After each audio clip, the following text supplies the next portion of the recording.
And welcome to the talk show, Let the Truth Be Told. I'm your host, Pastor David. And folks, we're going to do an update on mortgage fraud. We got Miss Latricia Hughes here, and she's going to give us an update on her case. It's something else. When corruption is corrupt, it's corrupt, believe me. And also, we're going to talk about the 94 crime bill and what the Living and Driving While Black Foundation, in conjunction with the Redemption Party, wrote a bill to rescind it. So if you ain't got nothing to do, call your friends and let them know. You're listening to Let the Truth Be Told Radio. I'm your host, Pastor David. Y'all come on in.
And welcome to the talk show, Let the Truth Be Told. I'm your host, Pastor David. And folks, we got a great conversation today. We're going to talk about the 1994 crime bill. But up first, we're going to talk to one of our hosts, Miss Lucretia Hughes, who are fighting a illegal fraud mortgage scam. We had talked about her situation on a previous show, but we want to give her an opportunity to give us an update. But let me get my monologue started. Testing 1, 2. It was back in the 60s when it first started. They made every black man think that he could be a dope dealer and a pusher man. I hated when the movie Superfly came out because every brother and his mother wanted to wear those crazy clothes, get their hair with rollers in them, and what they call pimping hoes. But this was only the beginning, and a lot of black men and women didn't understand where we were going. They came out with a clothesline that made you think that you could be a superfly. They flooded the black community with dope and heroin and all sorts of pills. They created this movie and it made it seem like being a pusher man could make your money and make you successful. So with this imagery, black men across the city of Chicago was getting their hair pressed. Some of them wasn't. They was getting their new Cadillacs. They were buying cars, converting them into Cadillacs and Lincoln Continental. It was a clown show to me as a young man. I watched people fall into the mindset of thinking that selling dope was the way to go to get rich. But in the meantime, it was just a setup. Once all those brothers started selling dope and making money and buying things and homes and cars, the feds just sit back and watch. Local police stations was in cahoots with they call it gang banging or the pimps and hoes. And the black community seemed like it flourished. But in all actuality, it was the setup for what we see today. That's the reason why I got this music playing behind me to set the tone for the meeting today, what we're going to talk about. We're going to talk about the 1994 crime bill. Because after this era of Superfly, they took all the economics out of the black community. They shut down all the factories. Black people couldn't get jobs. They brought in all the dope that they could and made a black man think I could get rich selling it. Thus, the black community was on its way to becoming the ghetto. And in saying that, I'm going to bring my guest in and we're going to discuss this matter and we'll get it on. Hey, Lucretia, how you doing? Hey, Pastor. Can Hey, y'all hear me? yes, we Yes. can. Yeah, I had to drop this soundtrack for y'all. Some of y'all, Lucretia, like what you really was young in those days. Oh, yeah. But I wanted to do it because, Doc, you just with the Redemption Party created a bill, and we're gonna talk about that. But let's first get updated on Lucretia. Lucretia, let the people know what's going on in your case because let me tell you guys something. Lucretia has been fighting like crazy. This system that she's fighting, now we know that it's not just the mortgage company that want the property. It's also the public, the DA, and it's a whole and totally corruption. The fraud has been exposed because Lucretia and her husband has continued to flood the courts with TROs, memos, new evidence that we found that how could a dead person sign a deed a year later? All sorts of infractions. I'm gonna let Lucretia talk about that. Lucretia, tell our listeners what's going on in your case today.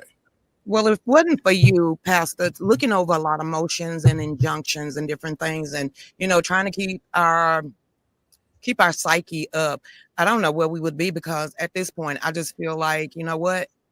They are working against us. We went ahead and we found all the information, and with the work of Chat GPT and AI, I decided to do a criminal diagram of how all this comes together. And I actually sent it to the DA, and he's looking at me like they don't want to touch it. But when you realize that the other side of lawyers are the active city attorneys, then you're not going to get any help anyway. And that is where we're at. So yesterday, on the bequest of I have had enough, I went ahead and I filed a motion to enforce due process and request immediate hearing, and it was sent to the judge. This is going against not only our 4th and 5th Amendment rights, also our 14th Amendment right. This right now is this got us in a stranglehold. And I don't know what else to do. And most attorneys, they so dang on timid that they won't go up against another active attorney that set it in motion. And they definitely not going to go against active city attorneys. So I have no idea why you go to the bar and why you got a license if you're not going to help people.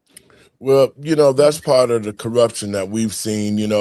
Believe me, this is not the first. There was these type of scams going back way back when I was a young man, and especially in the black community was preyed upon. And a lot of black people didn't get the assistance and they lost their homes. But in this fight, Lucretia, just like I spoke to you this morning, and folks, this is a ferocious fight. The sad thing of it is that we have filed all the paperwork. They did not file their pleadings. They have not complied with anything of the discovery process. They have just been still. And so when they got in violations of the time frame, we started filing the TROs. We started filing motions to dismiss. All of these things have already been done, but they haven't answered and said anything, Doc. Not one document has been put forth. Nothing has been put forth because when we filed about the pleadings were late, then the judge reached out for them and they didn't even come back. Talk about that, Chris. Tell them what happened with that. In order, because you can type so much in Peach Corp, they have to go to a whole nother chat. So I went in there this morning in Peach Corp and I pulled all 60 lines and I looked at it. The last time they have even answered anything was in August. So, like I said, there's 3 TROs, temporary restraining orders, from them destroying our house. There is about 5 motions that they have not responded to. There's injunctions they have not even responded to. And the court system is just allowing them to be quiet as we're riding by, and they're still destroying our house. When last week a proposed order is granting emergency TRO, that right there was on 12/8. They have not responded. The other TRO was in November. The first TRO was in October. They have not responded to anything. Doc, now I know you're in the legal field as well as myself, because for me, and I want your thoughts on this too, Mr. Mickey. For me, when the other side has not complied with the discovery rules as far as bringing in the information, the time frames and all like that, and now with all this information to the butt, even new information that shows that the grandmother was dead after the signing of some papers and stuff. Doc, what are your thoughts on this? Well, I'm not an attorney. I'm only a paralegal, but I would think you would be able to file a summary judgment because they're not responding, and demand that the judge give you a summary judgment for non-response. I will send you our Peach Corp docket number, and it's gonna discuss you. It's gonna discuss you. Well, because it doesn't make any sense for the non-response. But again, that's when, like I said, I'm not an attorney. I'm just paralegal. But usually in situations where people aren't responding, then you can go to the judge and say, okay, we want a summary judgment. We want a judgment on this for because default. They have not responded yet to be a default. We've already filed that, Doc. Wow. That in October, and I filed again in November. And so no response. Your thoughts, Mr. Biggie? Wow. Well, all I can say is we don't have a justice system. We've got a just us system. And the biggest problem is it's not the people out here committing crimes that are actually the criminals. It's the people that are creating the laws that are criminals, because they can change that law. They can change a law. And I think everybody, Doc, you probably know this. The government creates definitions to words that they create in a law. They'll say that automobile or vehicle means this. Right. Sidewalk means that. So what they're doing is creating their own system within our system. And what Lucretia's facing here now is all the rules that she's got to follow don't mean nothing to them because they created it. So they're just ignoring anything that she's got to say, even though she is probably 100% correct in what she's doing. They're playing using their legalities against her, but they're making her walk the fine line. Our legal system is the most corrupt system in the world now, because it ain't about justice. It's about just us, and we're not included in that. That's my opinion. Yeah. Well, I definitely. Go ahead, Doc. No, I was just saying that I agree with what Mr. Binky is saying, and he's not wrong, because they set the rules so that the little man can't win. Yeah, they're protecting themselves for the benefit of themselves. This is all about power, control, and money. And you're only going to get what they want you to have. And that's Lucretia is the example of that right now. Well, and I do believe the system sometimes, it is most of the time skewed, but the process you still have to take, and that's what I was talking to Lucretia about this morning. She has filed all the necessary paperwork that a lawyer's office will file in a situation like this. They will keep flooding the courts and keep putting in things into the system.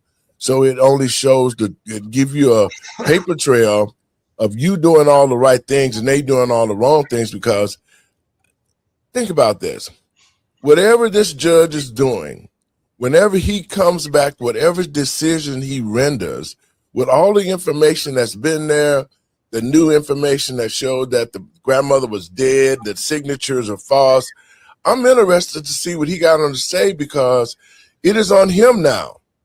He's allowed them to go all this time without any pleadings. They have totally broken the rules. So whatever that judge says on paper, what his thought pattern is, then that way we'll know what the next steps we need to take. What do you think about that, Doc? Yeah, I mean, that's really what it comes back to is the judge, because this isn't a jury trial. You know what I'm saying? That's why I was like, should be able to go to the judge to get a summary judgment on default because there has been no response. That's what's supposed to happen. So it comes back to who is the judge, right? His name is Judge. Why? And I'm looking at Peach Corp right now just to see. The last time that the defendants respond to the plaintiff, they said what I was filing is voluminous and untimely pleadings. No, it's not. No, it's not. But Lucretia, did you in any? They're saying they're voluminous. There's too many pleadings to respond to. That can't be true. You haven't responded to anything. Lucretia, did you ever in any of your filings give them a timeline to answer you? Did you give them 30 days to get an answer, or there's got to be a timeline there for them to respond to you. You got the judge set the timeline during the when you did the trial, when you set the trial up. When you go into the process, the judge gives you automatic timeline to respond to each of these areas. So the judge knows that they cannot answer. This is what I'm seeing. The judge knows that they cannot answer these TROs because they haven't filed any paperwork. Any paperwork that I'm looking at the Peach Corp now. I'm looking at line 16. The last time that they did anything was August the 22nd. And I filed we filed a lot from August 22nd. And then all of a sudden, right down here at 11:20 is when they coming in and saying, oh, that's just too much. It's untimely pleading. It's too much for us to answer. No, it's not, because I didn't. So they did respond. On November the 20th. Well, that shouldn't matter to them because they should have gotten their stuff in the proper time. See, that's why I was telling you, even though what they saying don't mean nothing, because you've already entered this into the system, into the court system. Everything was done in the perfect timing. So that's their fault if they let the volume of motions and all that add up on them, because that's their fault. So I just think that whatever this judge come back and says, it don't matter, whatever he say, if he doesn't do the right thing, it just opens the door for you to take it to the next court. And with all this information on this docket, any judge with some common sense, if it goes to another level, is going to kick that out. I just see us winning this, because whatever that they write or anything that they write from this point can only harm themselves more. What do you think, Doc? Yeah, typical pleadings usually get a 30 to 60 day response. Typical pleadings. So if they from August to November and they waited almost 90 days to say this is too much for us to respond to, is a lie, because you have to, even if you don't respond, it's almost like you have to file to say we're not responding to this. I know it sounds silly, right? But they're supposed to do that. And they're trying to now play the victim, which is weird. When you're the victim. Well, that's what they're trying to set up. But to your point, Pastor, it does set you up for further success if you decide to take it from Superior Court to Supreme Court for them to then make a ruling. Well, the appellate court and the Georgia Supreme Court and the United States Supreme Court has all said that any contract entered in with forgery or fraud is null and void. Article 1, Section 10. Article 1, Section 10. Exactly. So that's why I say we it's the waiting game now. Anytime that you got the enemy on the run, he's going to fight his hardest. So he's going to do something to make you think that you haven't done a good job. You've done an excellent job as far as handling this case. And, folks, Lucretia and them is homeless. It's the holidays. If there's anything that people can want to donate, where can they donate to you at in this situation? The easiest way, because Dave's not in here, but I will send it to you, Pastor, because we'll be playing this again right after this. It would be immediately. You can go to Cash App Lucretia Hughes 44, because it all go in one bank account. Me and my husband are married. We don't have separate anything. So it all goes into one bank account, and that's Cash App, Lucretia Hughes, 44. I'm so tired, y'all three. I want to do the right thing. But when you're sitting here and you know who these people are, and they are the sitting active attorneys inside of this county, and you know they have friends in Superior Court, they have friends in the court system, they will tell people when to file, how to file it. This is not right anymore. Yeah. Well, you know, this corruption is what we're seeing not only here with your case, but it's all over. I'm working on several cases, and it looks like the system needs to be overhauled. And I think think about what Doc just said. If me or Dave would have waited 60 or 90 days to respond, they would have kicked us out of the system. You would have lost already. They would have already, you've already lost, and they would have, they would already did what they wanted to do, and you would be out of the way. But the fact of the matter is, because you haven't been that way and you filed everything, it puts them on a position to where they're afraid to answer right now. Yeah. Because they have no answers, because even when you put that last piece of paper and that evidence that showed that your grandmother was already dead, so how could she sign a paper, a document a year later, and she been in the ground? See, all of that information that they got, they looking at it. Don't you think so, Doc? They looking at this and trying to figure out a way to get around it. Yeah, and they can't. They can't. That's why they haven't responded. Exactly.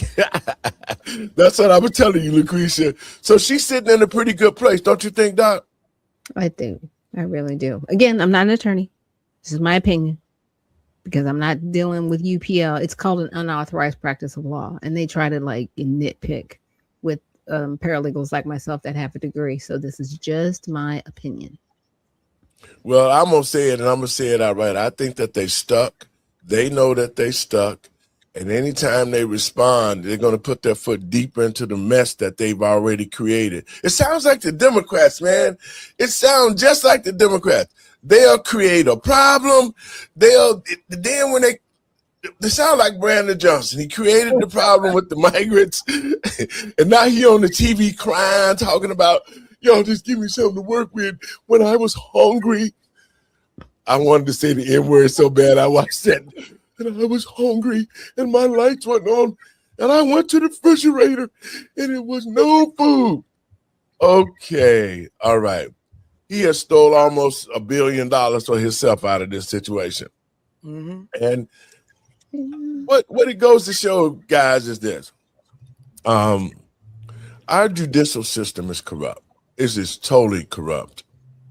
And the prison ministry that I have, we've been helping men and women get out of prison for 30 years. We've been working with different agencies to be able to get them clothing, jobs, and all the good 9 yards, right?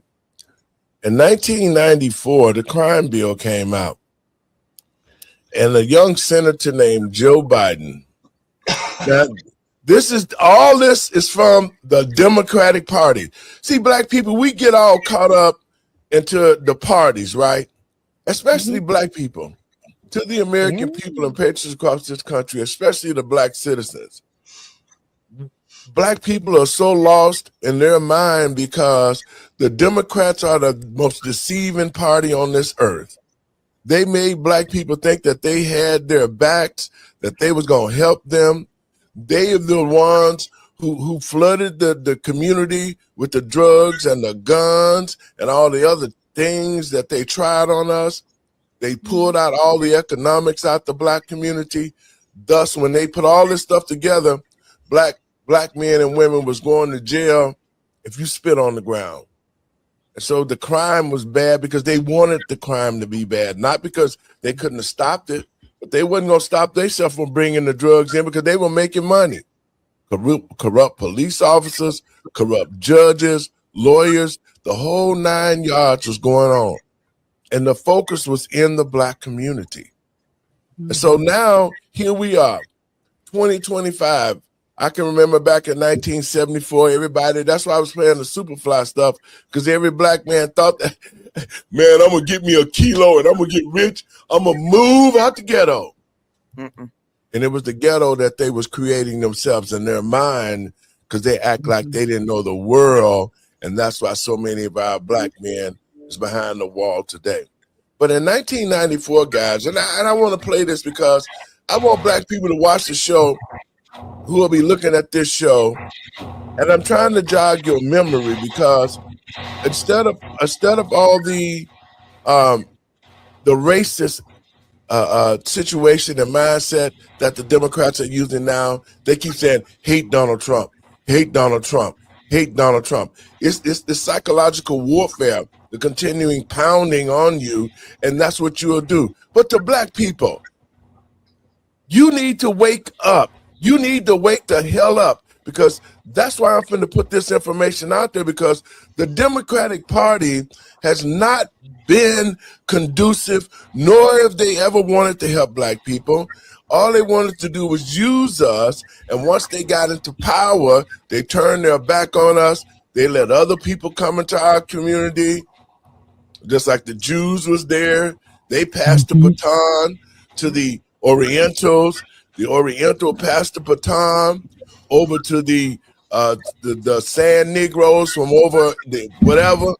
And then now they're sitting there ready to pass the baton over to the illegal migrants. And all of these people was brought into the United States to come in and get rich off the black community and then go to the next level.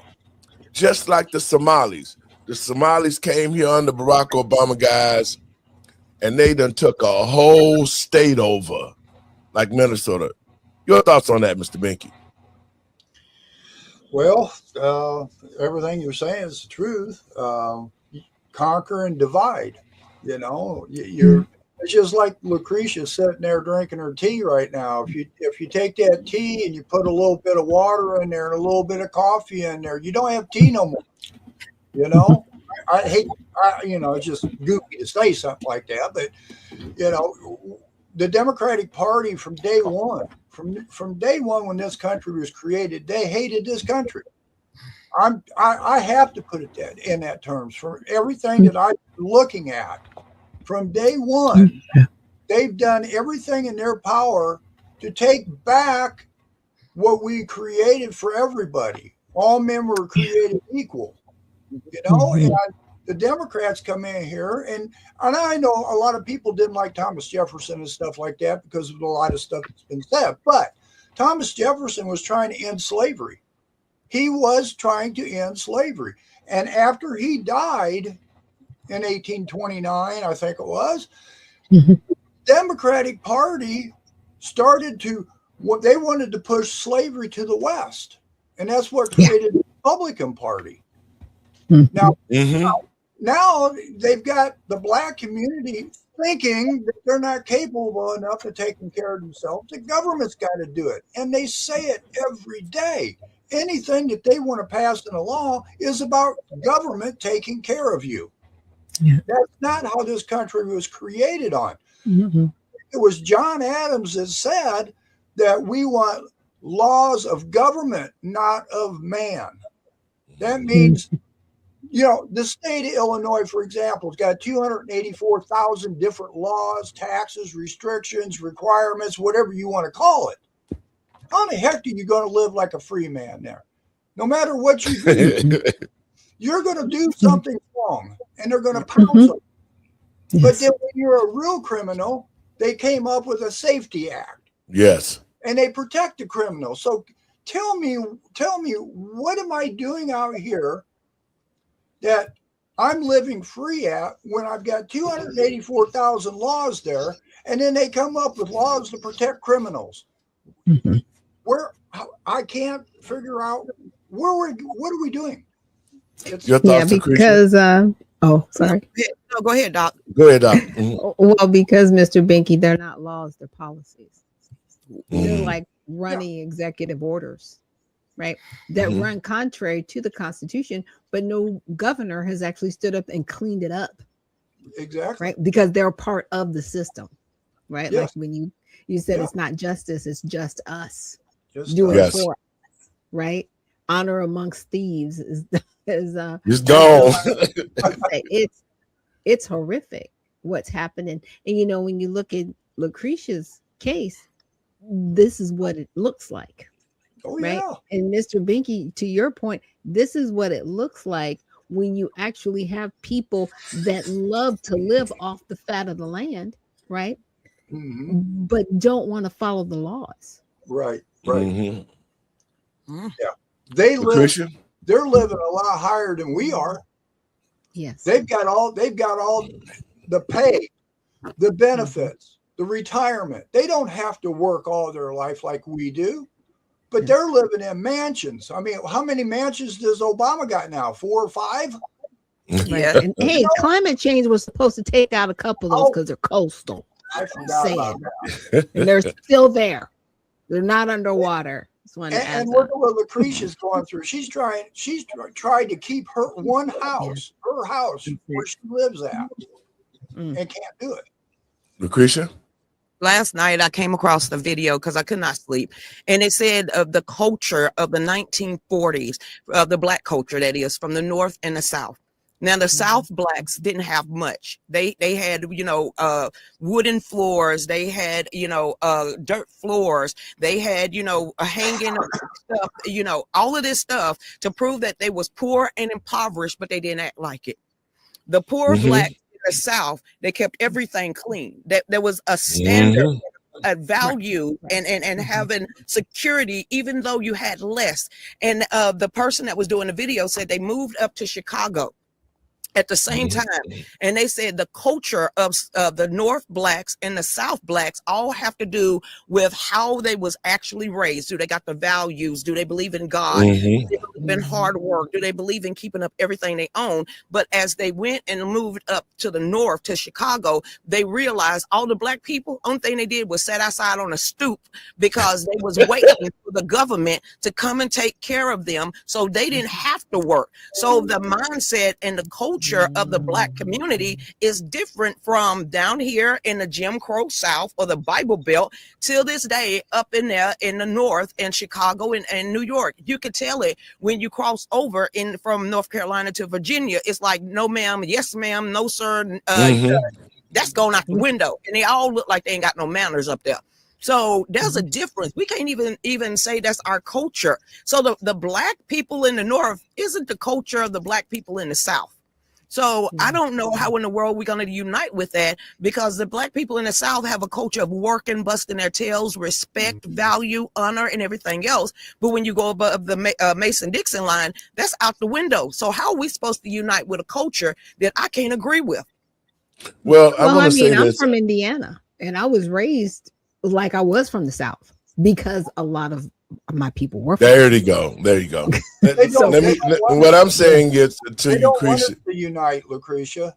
No, they don't. They're keeping us divided. It don't matter. The rich, the poor, the black, the white, whatever. There's always some sort of division between Americans. I think that because when I'm from Mississippi, when we came to Chicago, there was more of the type of Southern attitude that came to Chicago, because we continued to say yes ma'am and no sir and all of those type of things. And the black community in Chicago, nobody was ever on welfare. My mother and father had jobs. Everybody on the block had jobs. See, I think that where we started to lose it at was when that generation started to hand over the reins to our generation, and we took it to the next level, because my generation said, guess what? We want economics. We're going to create our own economics. We're going to do this. We're going to do that. All of that, which made our community strong and safe. But what happened is as time went on, the enemy never sleeps. The Democrats had to figure out a way to pull black people up out of the mindset of being conservative, because I grew up in the house that was a Democratic house, but it was a conservative lifestyle. So that kept that basic and structure from down south in place. But the Democrats got smart, because after a while, once that they started to see that the black community was rising, they had to figure out a way to stop it. And so when 1974, when they created the Roe versus Wade, they started attacking us from different ways. The black family in Chicago, which were business owners, the schools, public schools were good. I got a great education. Graduated from high school at 15. It was all about us not having knowledge. It was about the black community being intact so that we could continue to teach our kids the Southern way, the way we was brought up. But after my generation, I think things started to be dwindled away because those who went off to school, those who took over in the community, they got obsessed with the fact that they were getting paid off. They didn't care about if I was bringing in manufacturing firms to my ward, or they wasn't seeking economics. That third generation after us started to allow the schools to lose their sports, home economics, the trades, all of those things. And then when they ended up making the Board of Education, they changed the whole curriculum. So I've had a chance to watch that attitude and the structure of the South, because everybody from down South was up in Chicago, okay? Alabama, Georgia, Mississippi, Arkansas. I mean, my parents and all of their friends got together on Sundays, and man, they put things together, and we were a team and we were a family. But as the generations went on, they started taking things away out the black community, because there's no way that we would see the type of stuff that happened back in my day. There wouldn't have been no homosexuality. There wouldn't have been no books talking about somebody, lesbian. None of that stuff happened. So the system, and I want to say the Democratic Party, was smart because they were trying to figure out a way to say that one day black people are going to wake up and they're going to realize that we're the ones who have been destroying them, and they're going to walk away from the Democratic Party. And guys, I want your thoughts. Do you think that that time is now? With the migrants coming in, they showed their hand, all the decimation with the prisons and all of that. What do you think, Doc? Oh yeah, they've definitely played their hand. Definitely. The Great New Society, that was LBJ, and that's what we see now. They wanted like this utopian type, hey, we're going to give you, they didn't call it universal basic income, they called it welfare, but we're going to give you this to help you and prop you up. And all it created was dependency in some families, because some families refuse that. But to your point, it's the destruction. Can you see the destruction in front of your face? And people are still blue no matter who. It is crazy to me. It is crazy to me. I was like, this party has literally outwardly said that they are going to completely destroy you. And you are still outside going, hey, we're still here. I'm like, for what? They do not care. There was a pastor that said, the Democratic Party knows they're going to get your vote and they're not going to do anything for you. And the Republican Party knows they're not going to get your vote and they're not going to do anything for you. Where are you politically? Who's doing anything for you? And you're still crying, help us. I'm still trying to figure out how black females think they out there talking about we're welcoming Somalia. Y'all are up. No, they're not. And then you're seeing video after video after video of these Somali people saying, this one that I saw Mr. Binky that kind of F me up yesterday. It was like, you white crackers out there, you white devils, you're going to pay my welfare and my food stamps and my EBT. This is the Somali man saying, you white people out there, we're going to make you our slaves, and this is our country now, we're going to overtake it. I said, we wish you would. And now I'm seeing more black people coming out here and making videos saying, you in the wrong country. We wish you would. We ain't playing with any of y'all. So Afghanis, Somalis, all this stuff that President Trump has done in the last 2 days or the last week, there's now like 15 or 20 different countries, third world shitholes, that deciding, you know what, you ain't even coming in our nation anymore. Skedaddle. Yeah, and it's weird they're calling it racist. That's not racist. That's protecting our borders. I'm so sick of it. I am so sick of it because our community is on the last legs, and that's what black people better understand. All these diversions to help other people, but we can't even help ourselves. I'm sitting up here thinking every day with this prison ministry that we have, I'm thinking about the effects of how our educated people the fraternities and sororities, those brothers and sisters that went out there and voted for the Democratic Party in droves, tricking people, telling them, oh, Donald Trump is a racist, Donald Trump this, and Donald Trump that. But they never even thought about to look at the person that was running. Joe Biden was the grand wizard of the Ku Klux Klan. Him and Strom Thurmond. I mean, black people, we supposed to be so smart. But our educated people did not even look to see that Joe Biden created a crime bill that sent a lot of your mamas and daddies and cousins and brothers to prison. Yeah. And then they still voted for him. Let me play this clip right quick. We're going to get started. 1993, Joe Biden drafted a bill that would change this country forever. The Violent Crime Control and Law Enforcement Act, or 1994 Crime Bill, has destroyed families and communities and continues to incarcerate people of color in numbers never seen anywhere else in the world. This bill led to the mass incarceration crisis we currently have in the United States. Now that Biden is president, he has the opportunity to undo this wrong. Still, he has done nothing. The following video is a collection of Biden and his stance on incarceration over the past 30 years. Consensus is A, we must take back the streets.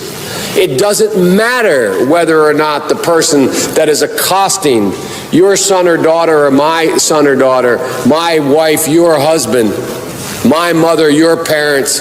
It doesn't matter whether or not they were deprived as a youth. It doesn't matter or not whether or not they had no background that enabled them to become socialized into the fabric of society. It doesn't matter whether or not they're the victims of society. The end result is they're about to knock my mother on the head with a lead pipe, shoot my sister, beat up my wife, take on my sons. So I don't want to ask, what made them do this? They must be taken off the street. That we got to change the system. I joined with a group of people in the House to provide for changing the system from punishment to rehabilitation. And the truth is, we don't very well know how to rehabilitate them at that point. That's the sad truth. You're looking at the fellow who was one of the primary architects of the Sentencing Commission. You know what the basic premise of the Sentencing Commission is? I know the presiding officer knows. It was the first time in 80 years we rejected the notion that the condition of sentencing must be related to how long it would take to rehabilitate. I'm the guy that said rehabilitation, when it occurs, we don't understand it and notice it. And even when we notice it and we know it occurs, we don't know why. So you cannot make rehabilitation a condition for release. That's why in our system, there's the federal system, you serve 85% of your time. In a nutshell, the president's plan doesn't include enough police officers to catch the violent thugs, not enough prosecutors to convict them, not enough judges to sentence them, and All right, guys, your thought on that? I can't stand him and his crackhead son. And now you got Jasmine Crockett, you got Brandon Johnson, you got Ancient Mammy up there in New York saying that if you're poor, you're going to be a criminal, but don't worry about it. You know what? If he could focus on his own crackhead family and that dysfunctional group of people, you know what? I'm a jungle monkey. He don't want to be on the bus with these jungle monkeys. You know, I would never be the type of person, him and Strom Thurmond and Barack Obama. I'm that jungle monkey that escaped the jungle. How about that? Because I can't stand to listen to that man. Doc? Well, I'll let Mr. Binky go first. Go ahead. Go, Bink. And just one thing, you're listening to a man who showered with his daughter. Yes. Yes. Mr. Pedophile. And the thing of it is to here Joe is explicitly saying, this is why I say the people who voted for Joe and that are black, you voted for your own demise, because here he is in 1993 pushing this crime bill through, knowing that it was unconstitutional, totally unconstitutional. The sentencing was bad. The amount of the quantity was bad, because under this bill, the way Joe did it, if you got caught with just a quarter-sized piece of rock cocaine, you did 5 years right away. I'm gonna play a little bit more of this, guys. Prison systems that they could build, state prison systems. And you have 93 out of every 100 people in jail now is in a state prison, not in a federal prison, because they built more prisons. Now, we can find some fringe folks in the study groups on the right wing and left wing, libertarians and left wingers in my party who say, no, that's not what we should do. Mr. Speaker, I rise in strong opposition to the McCullough Amendment and, in fact, in strong opposition to this so-called crime prevention bill. Mr. Speaker, let us be honest. This is not a crime prevention bill. This is a punishment bill, a retribution bill, a vengeance bill. All over the industrialized world now, countries are saying, let us put an end to state murder. Let us stop capital punishment. But here what we're talking about is more and more capital punishment. What we're discussing now is an issue where some of our friends are saying we're not getting tough enough on the criminals. But my friends, we have the highest percentage of people in America in jail per capita of any industrialized nation on earth. Okay, guys, you know who that was, don't you? Oh, Mr. Sanders. Bernie Sanders. And you know what? You may not like him, but he's been consistent. You know what I'm saying? He's never changed his stance on that. He's never changed his stance on that. And see, what a lot of people don't really think about, and this is just my opinion, is that crime bill, all it did was reintroduce slavery. Okay, because you got to remember, under the 13th Amendment, if you commit a crime, you are then a slave. Right? Your rights are taken away, but it doesn't mean that you stop working, right? You were still working for these companies, quote unquote, for pennies on the dollar every day. So these people can be rehabilitated. They don't want rehabilitation because it was a softer way to still have slavery without calling people slaves, because it focused on one demographic and no one else. It didn't focus on crime. You focused on a demographic. That bill should have been DOA on the floor because it was based on race, right? Exactly. But it wasn't. And no one said anything because they were all in on it. And that is the really goes back to our government. Yes. Yeah, what she's talking about is the privatized institution of the prisons right now. So if you go ahead and put that in, they just, like she said, they got to still work. They get that 3 hots in a cot, but now they just slaves for the, the Bush clan and everybody else up there that owns a private prison. You want to say something, Mr. Binky? Well, it's just like Dr. Nichols said, slavery nor involuntary servitude. Those pretty key words there. Mm-hmm. So to put it, give you an example, a driver's license. You're told you got to go to the Secretary of State to get a driver's license. So what you're doing is you're going there and you want a license. What's that license make you your servant to that license? Right. See, you're giving up a right for a privilege, and they control that, just like a permit or right on anything. What government creates, government controls. And when you go to government wanting something, whether it's a driver's license, a building permit, welfare, I don't care what it is, you're subject to their rules and controls, just like going into a courtroom. That is their playground. And when you walk into that, you walk in there, you're subject to whatever they want to do. Lucretia, again, is an example. They're doing whatever they want, and they're ignoring anything she's got to say, because she's not in their party. Let me say this, guys, because I can remember this very vividly on how it went down. See, once that they pulled all the economics out the black community, they had U.S. Steel on 87th. I mean, black people owned homes. They had all the businesses in the black community. The schools were second to none. I mean, it was a beautiful place. But then when it got to a place where the Democrats felt that they needed to take total control of the black community, because the black community was rising to be self-sufficient and on its own. And so they figured if they continue to grow like that, they're not going to have the Democratic Party. And the thing was, how do we control the black family and how do we control the black dollar? How do you control anybody, Pastor? You don't allow them to have their own businesses, and then you flood them with other people where they're forced to use their money out of their community to live. But look at this. People think they own a house. They think they own a car. Right. They think they have a business. You do not. You pay, if you don't pay your taxes on your house, your house is gone. You lose your house. If you got a license plate on your car, the state has partial ownership of your car now. It's called usufruct. If you've got a business, you've got to have a business license. Right. Nothing that you can do today to control your own life because government has interjected something into your life, whether it's a tax, a permit, whatever, that controls you. This is not America no more that our founders wanted us to have. Well, you know, Vic, you're Again, it's correct. policies.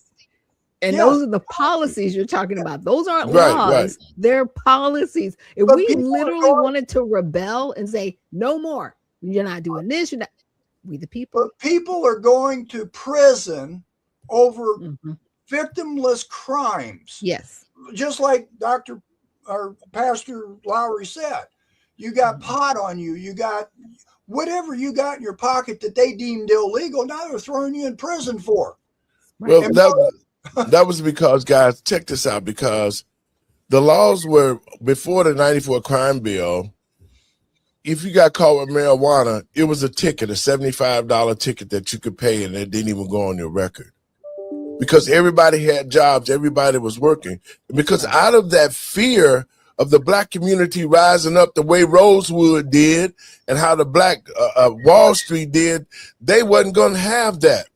Because once black people had their own, they had no need to be slaves to anybody else, and they could create and do what they wanted to do. So the Democratic Party said, oh, hell no, we got to stop this.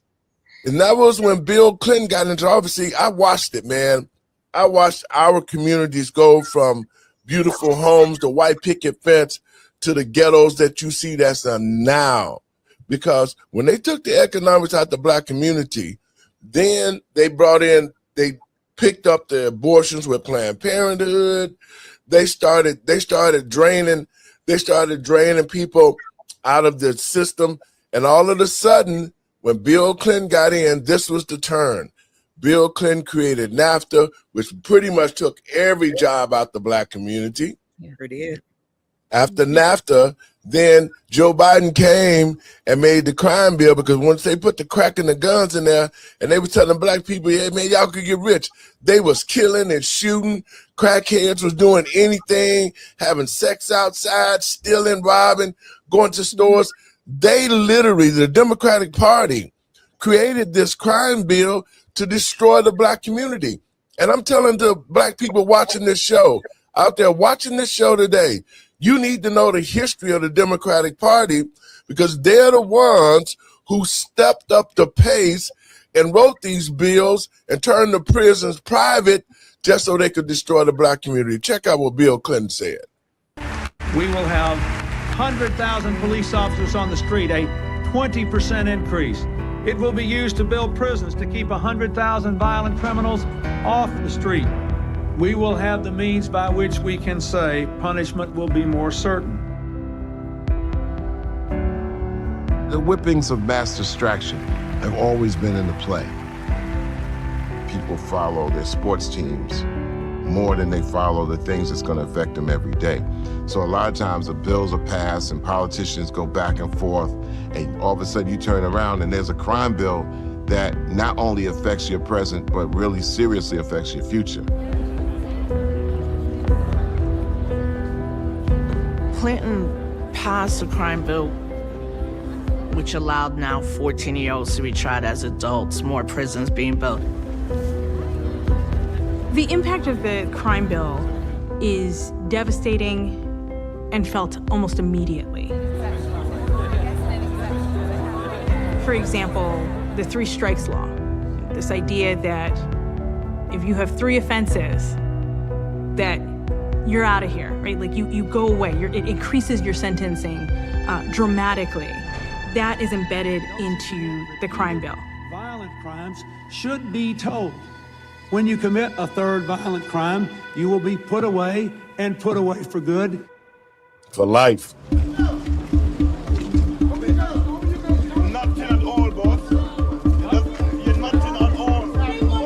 Okay, that's not a Black American. That was Jamaican, by the way. Drugs. Cocaine versus crack. Crack, cocaine. Cocaine versus crack cocaine. The penalty for possession of 5 grams of crack cocaine, the drug used and sold by many young blacks, is 5 years in prison. The penalty for possession of 5 grams of powdered cocaine, the drug favored by the white middle class, is probation. And that's why so many people who got caught with very small amounts ended up doing really major time. Do you think you'll be coming back here again? That's hard to say.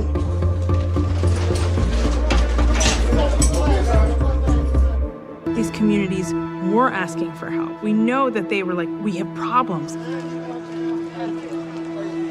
But what they were asking for was to get to the root of the problem. So that doesn't mean locking up a generation of African Americans or labeling every Black man who walks out of his house a gangbanger. Okay, guys, your thoughts on that? Chuck D, Public Enemy. Really? Yeah. You know, help the police coming straight from stop. He the one that sold out there to the culture.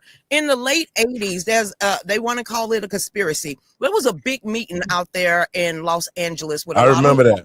And everything else. So Chuck D was the one that helped. And you know, instead of having the happy rap music, Chuck D and Flavor Flav started coming out there with Public Enemy. So you part of that culture. They got a whole bunch of people thrown in jail.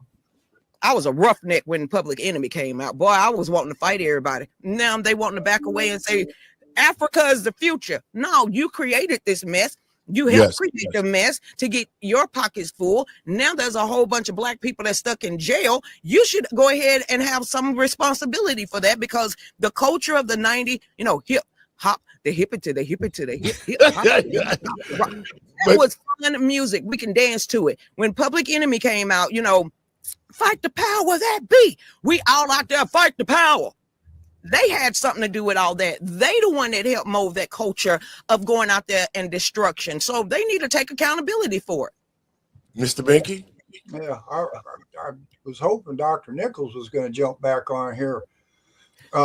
What they were talking about, people going to prison and stuff, I wanted Dr. Nichols to give the biggest element of a crime. The biggest element of a crime is a victim. And if you've got pot on you, you got coke. I don't care what people do with their lives. You want to do drugs, do drugs. I don't care what you do, as long as you don't affect me. So, I mean, they're sitting there giving the example of 5 grams of crack cocaine will get you prison time and blah, blah, blah. Well, there's no victim there other than the guy being convicted. He's now turned into a criminal. Why? Because the law said so. So the law, in that manner, as we've been talking, how corrupt the legal system is, they could come up with a law saying if you've got 3 tablets of aspirin, we can consider that a crime now. So now you can go to prison for having too many aspirin.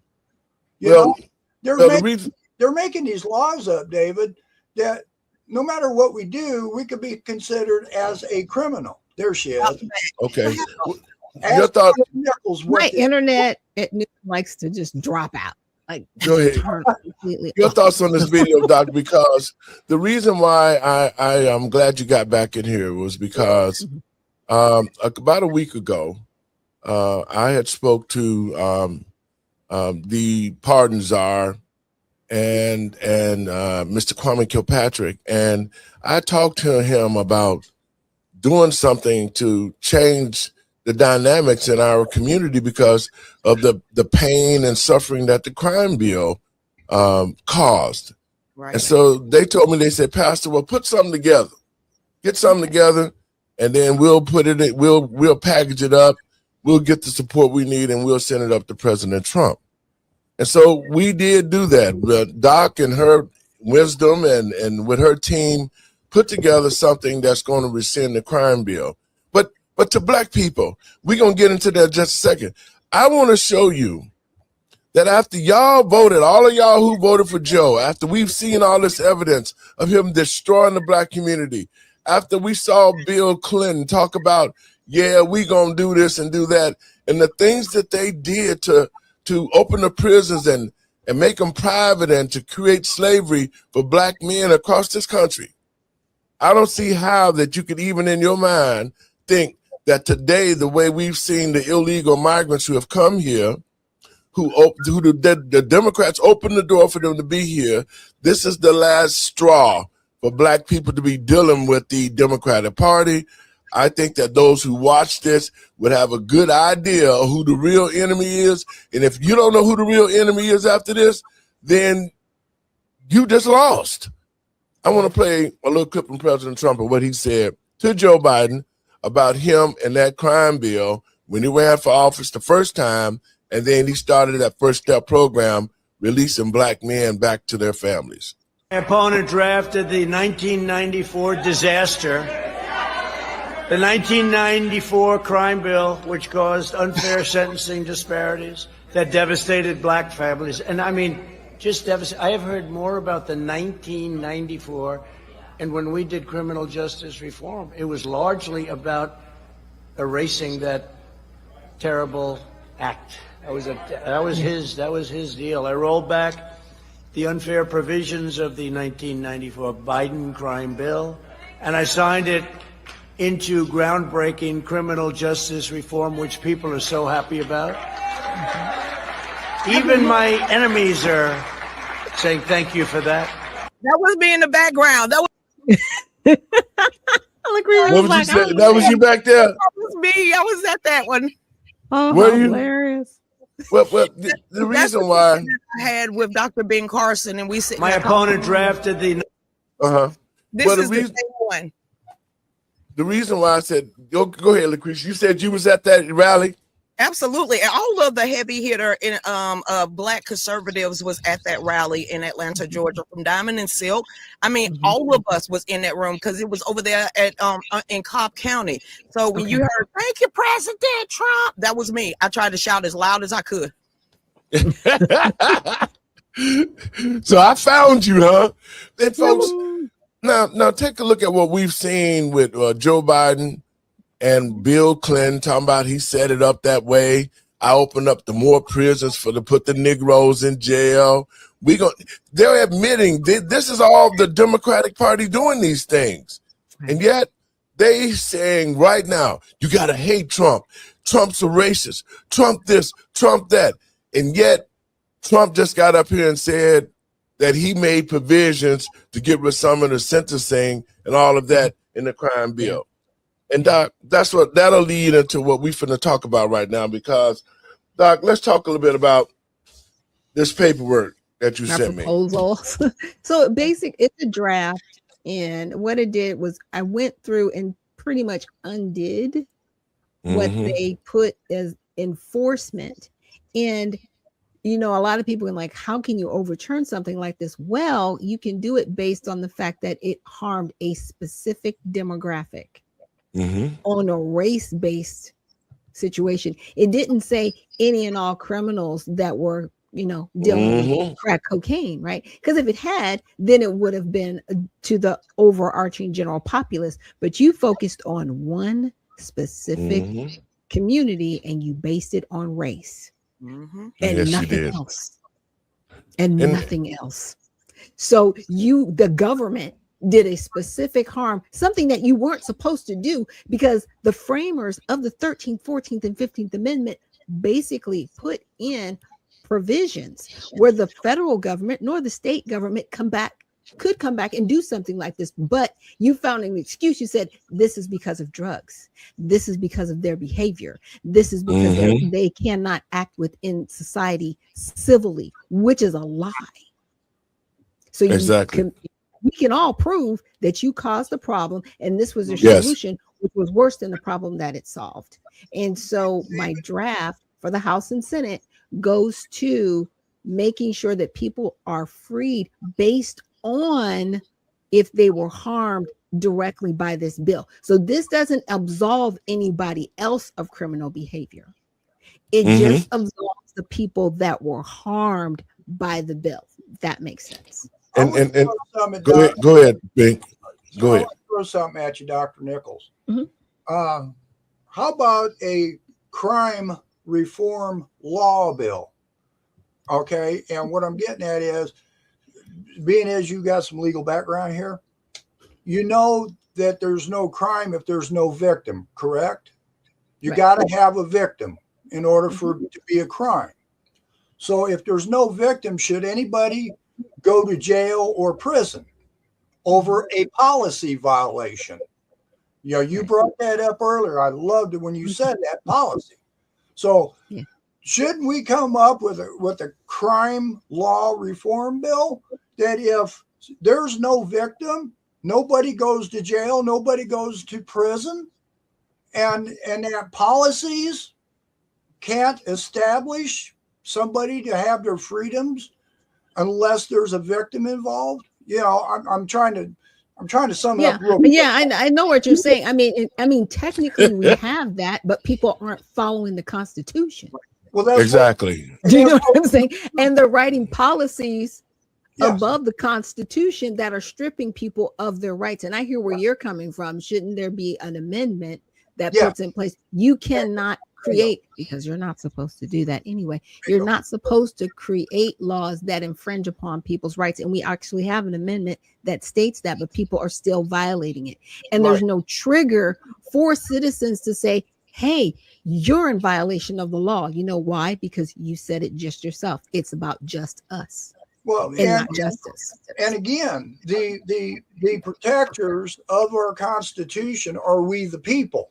Right. So we've got to speak up and start telling our servants, our servants, what they're doing wrong. We need to speak up. And the only way, like what I'm getting at here is, the only way you can do that is if you play their game their way.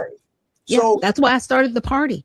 So we can have candidates that do exactly what you're talking about and stand against this nonsense. With your party, you know, you have to get a lot of petitions just to get a person's name on the actual ballot to have some kind of power or be a power player. But then you got to have the Republicans and the Democrats to push back. But that's in this state, not every state. Because some states you can be a write-in. Some states you can just get on the ballot. Some states you can pay to get on the ballot.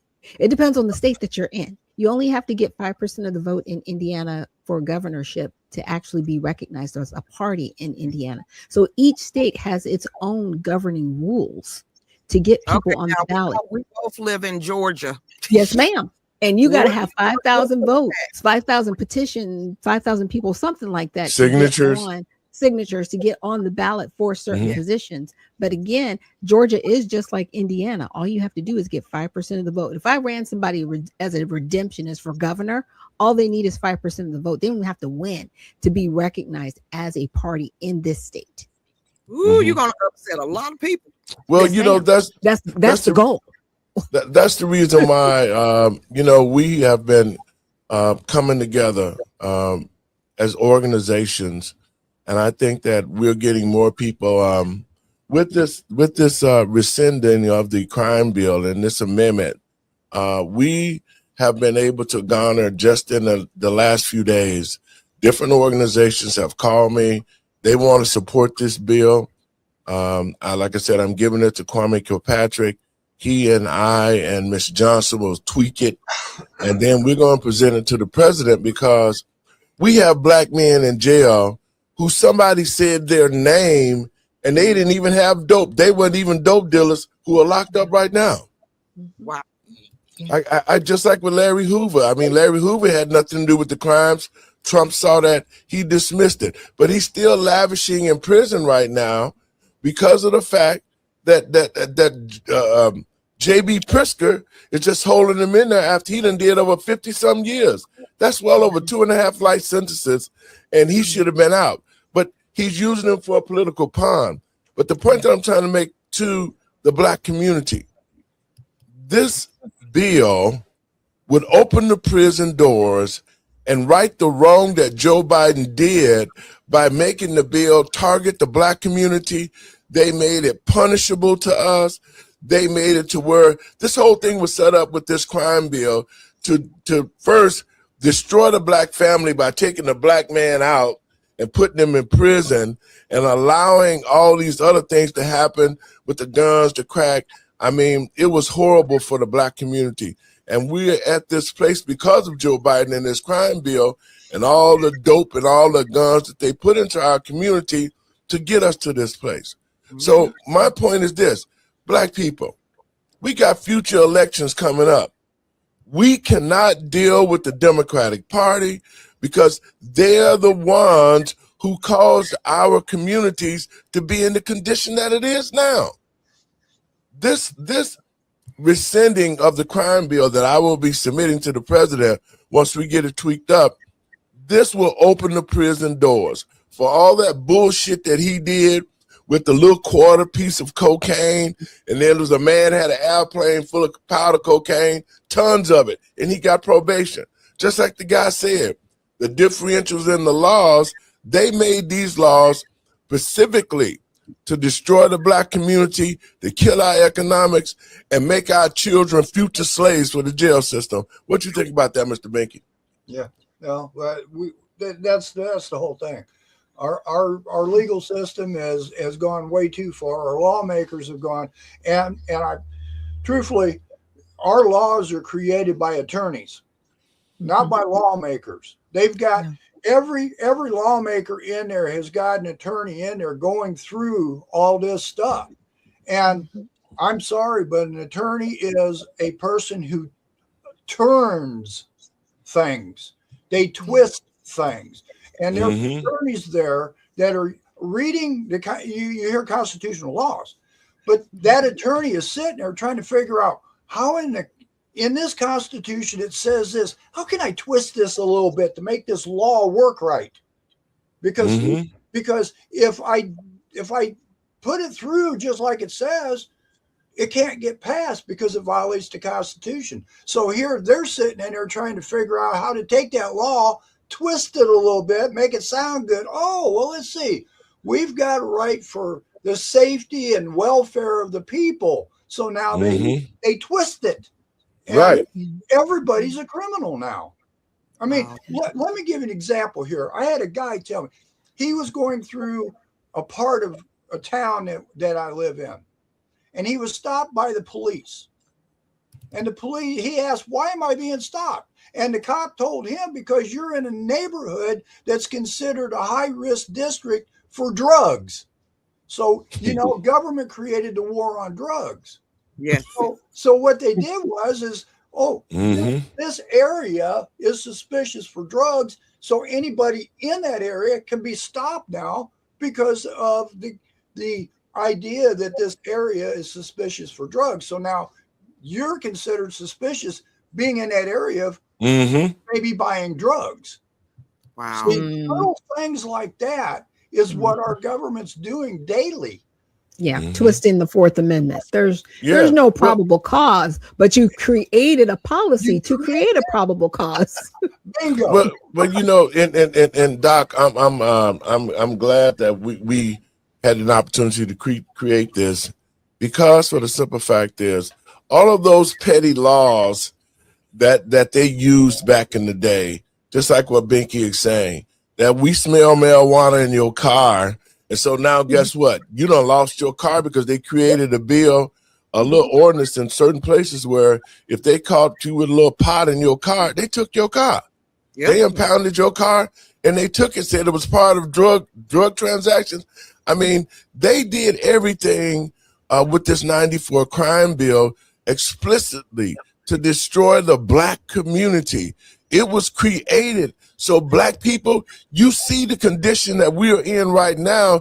It was Joe Biden, Bill Clinton, Barack Obama, all of those people of the Democratic Party are the ones who have deceived you and made you think that they're helping us when they're actually not. Yeah. And the unfortunate irony in all of this is that his own son, Well, see, God don't like ugliness.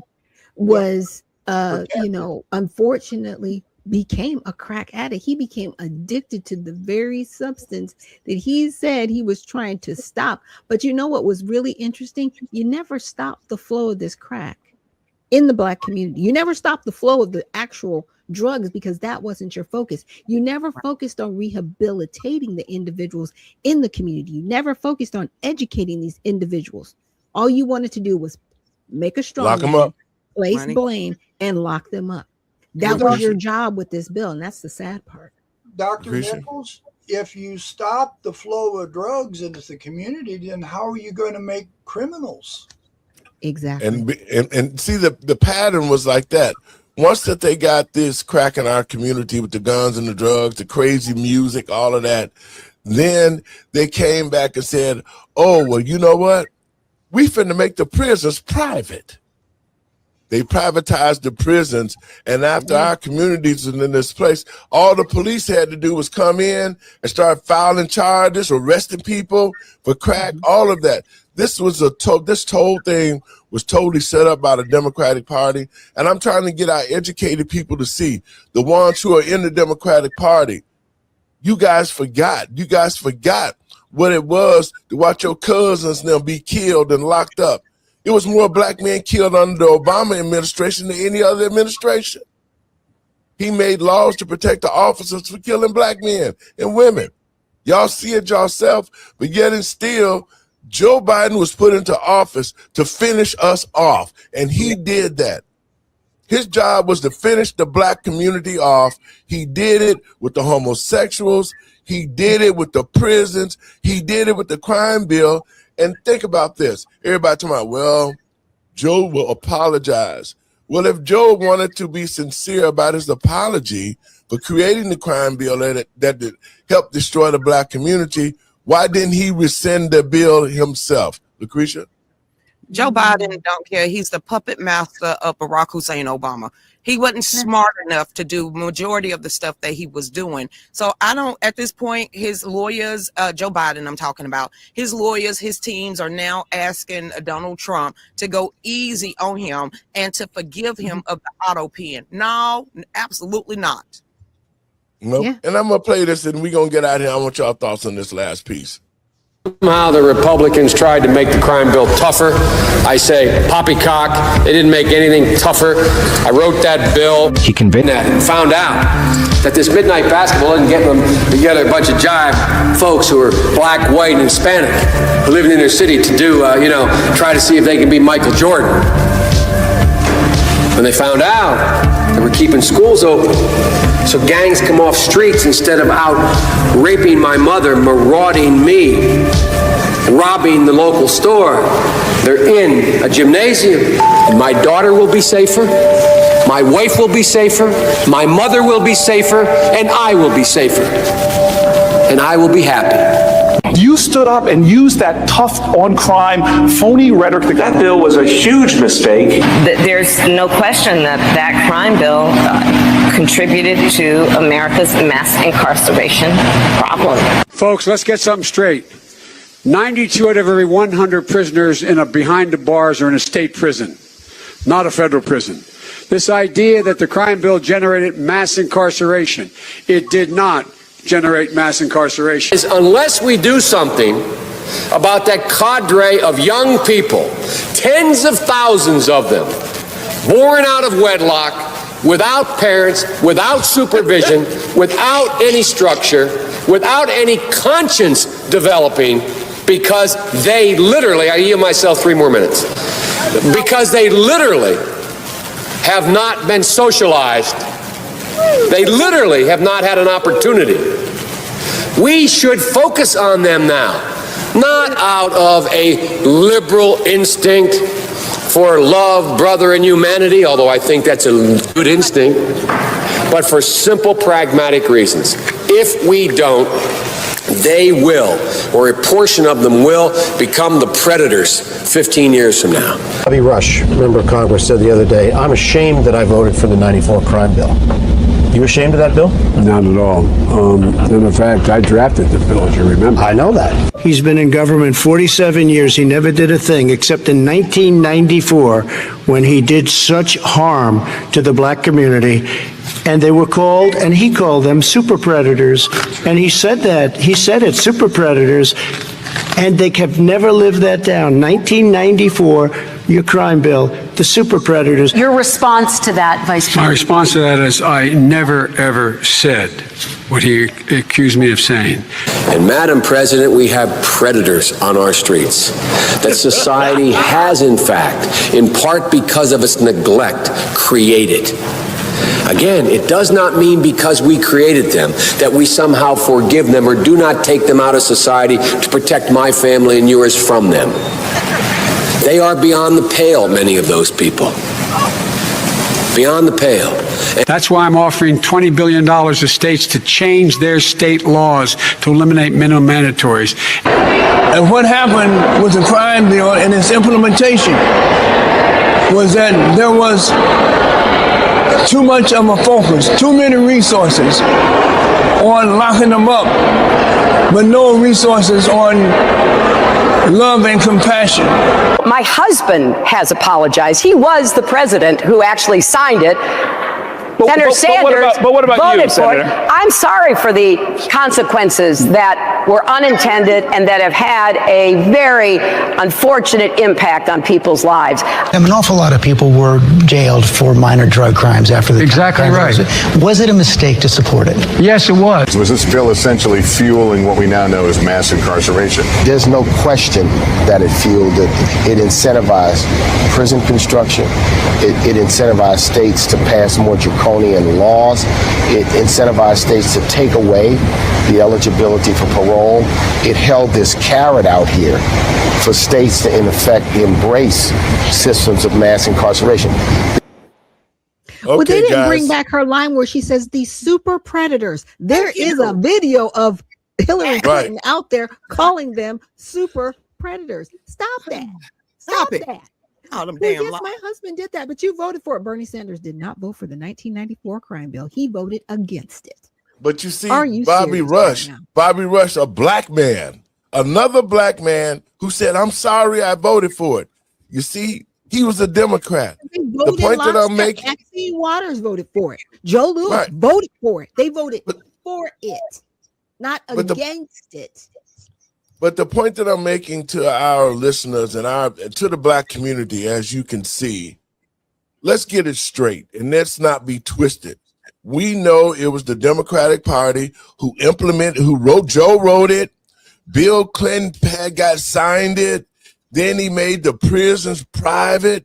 Then they used state laws to come after people beyond the crime bill. They was firing teachers out of the black schools.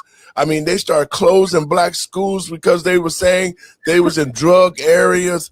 I mean, the whole 9 yards. Black people, what you see now in our community, the self-hatred, the no economics, we have nothing but problems. We got millions and millions of our dollars, taxpayer dollars, being sent to everybody else, but nobody is saying what we did to the black community was wrong. We need to fix it. We need to make this right. And that's why, Doc, I'm so glad we have wrote this bill. Hopefully we can get this bill passed. We can open the door to all of those petty crimes, because that's why this bill was written. We can open the door to those petty crimes. President Trump, I will be meeting with you, and I'm expecting for you to get this bill passed through the House of Representatives and the Senate so that we can make these people whole and open the prison doors and let all those black men and women who are still locked up under the 94 crime bill that Joe Biden, when he was the president, did not rescind, or Barack Obama, when he was the president, did not rescind.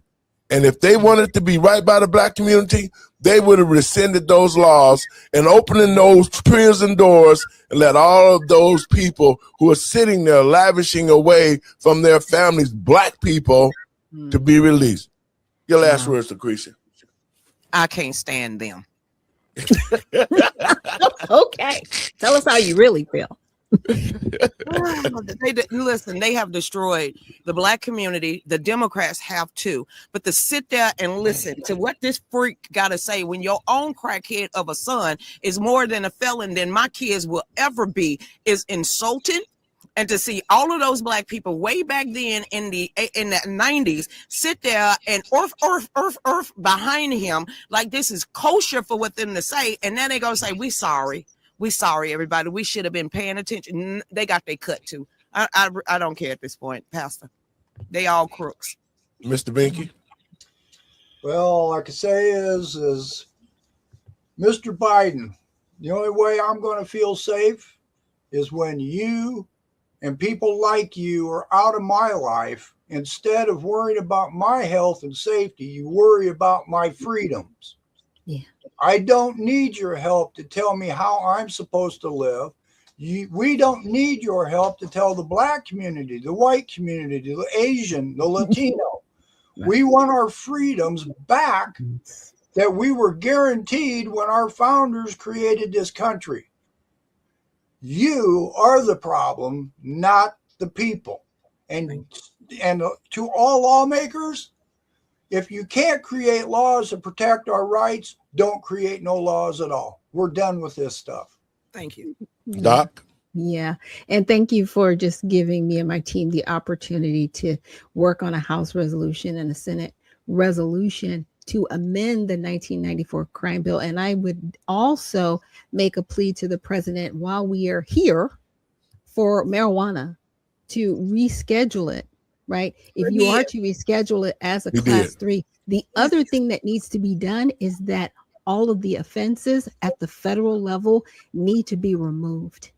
You need to remove it as a federal offense, because if you don't, and you free these men that were once incarcerated for a bill that specifically targeted them, not women, men, specifically targeted them, they'll end up right back in prison, because we have so many states that have at the state level, right, made it legal, but it's still a federal offense. So it has to be a 1-2 punch with this to make sure that these men are not just made free, but they're made whole.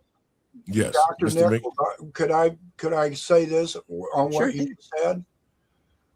Have the government prove to you where they have authority to begin with. Exactly. To create those laws and penalties. They don't. They don't. Guys, I want to thank you for the show, and it's heartfelt, man. Doc, again, to President Trump, I look forward to meeting with you. It's in the works for us to come together, and let's take a look at how we can get rid of all the bad things that this crime bill brought to the black community, because we can clearly see that we were targeted. It was put in our community, the drugs, the guns, it was put in our community for a reason. So let us get together and get this bill passed that would rescind the 94 crime bill. It would open the prison doors and allow for those non-violent crimes, the 2 pieces of crack cocaine, all of those small petty crimes, the ones of the ghost dope. You know, I want to say this, happy birthday to a friend of mine, Mr. Terry Smith. He's locked up out here, and it's his birthday today.